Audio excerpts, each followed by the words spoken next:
And welcome to the first edition of the Oddity Archive, a show where we look at the bizarre, the obsolete, and to a lesser degree nostalgic areas of TV, music, film, and technology, primarily spanning from the 1970s through the 90s. Now, since this is the first show, we might as well dive headfirst into what has to be one of the weirdest occurrences in the history of television. Do it. Oh, do it. Do it indeed! Let's face it, the whole reasoning behind the Max Headroom incident was because the culprits were able. I mean, what kind of emotionally stunted loser would go to all that trouble and expense just to be an asshole for 90 seconds? And you were so hell-bent on making an ass of yourself that when you failed at your initial target, you just went for the nearest other convenient target! I mean, what the hell? Now, I don't know about you, but if I'm in the direct blast area, I'd rather have lovely Miss Conchetta serenade me to my ultimate doom.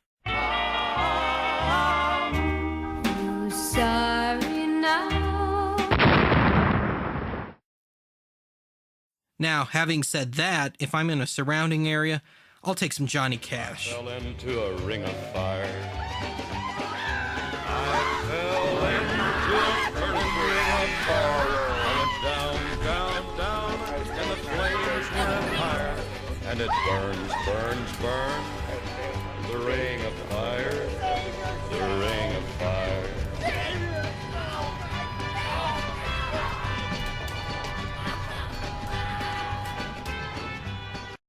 The first form of civil defense broadcasting was known as CONELRAD, short for Control of Electromagnetic Radiation.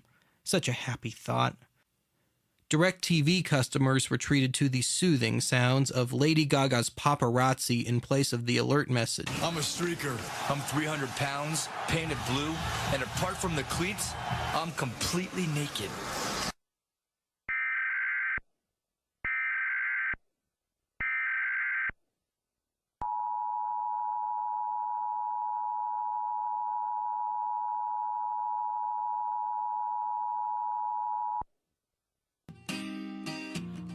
The crowd, but you're coming out. Got my flash on, it's true. Need that picture of you, it's so magical. We'd be so fantastical.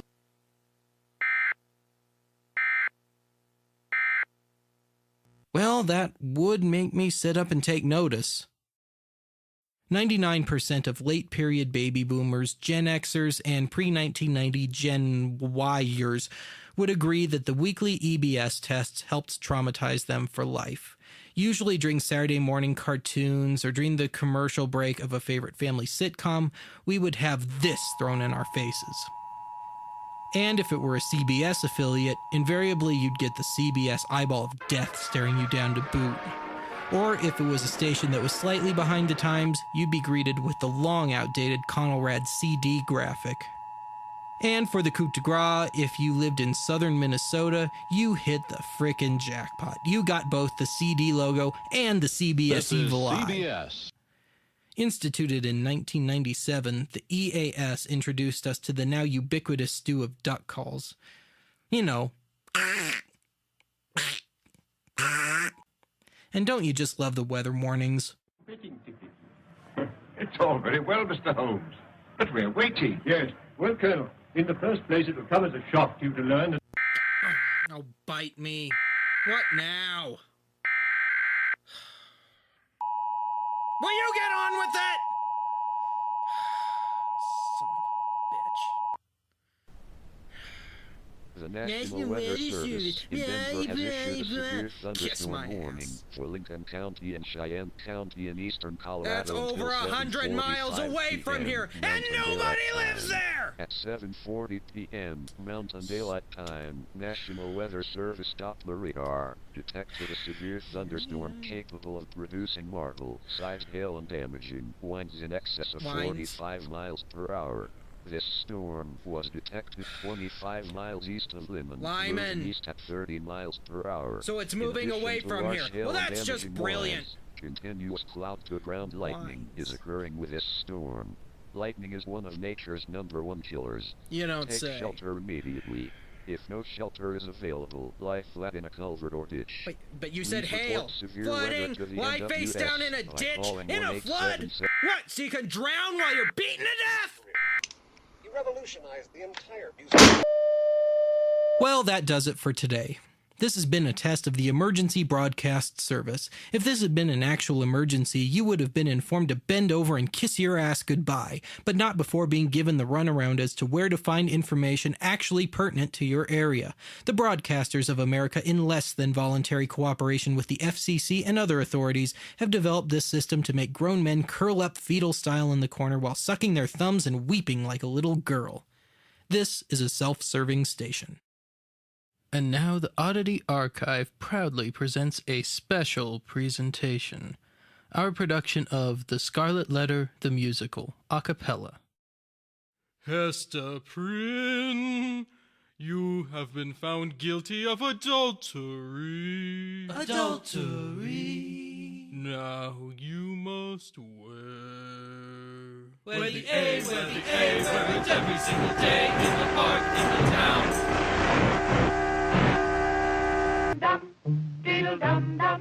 There was a turtle by the name of Bert, and Bert the turtle didn't dare subvert. When danger threatened him, I hit pay dirt. I know just what I'll do. I'll suck and profit. $1 won't cut it. Dear viewer, yes, it's you I'll screw. Screw and screw and screw and screw. Suck and profit. First, you have to know what happens when an atomic bomb explodes. Well, a massive You'll know energy... when it comes. Rude. Tony going to his Cub Scout meeting. I'd rather have an A-bomb dropped on me than go to this stupid meeting. Oh, sweet, no meeting today. Okay, so, like, if the bomb goes off and stuff, you have to duck and... Ow, ow. The wall, this way. Okay, like, Billy's in that position so he can get shards of glass from, like, the windows and doors and stuff embedded into his flesh. Fly.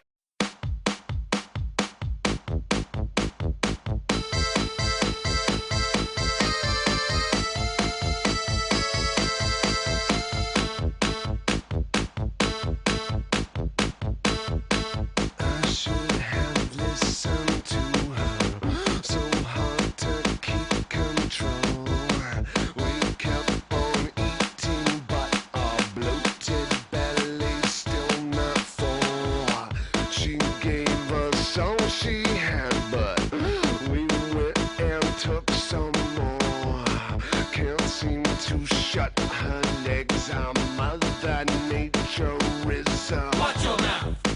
I got my propaganda. I got revisionism. I got my violence and high def ultra realism. They can drown in their own puke.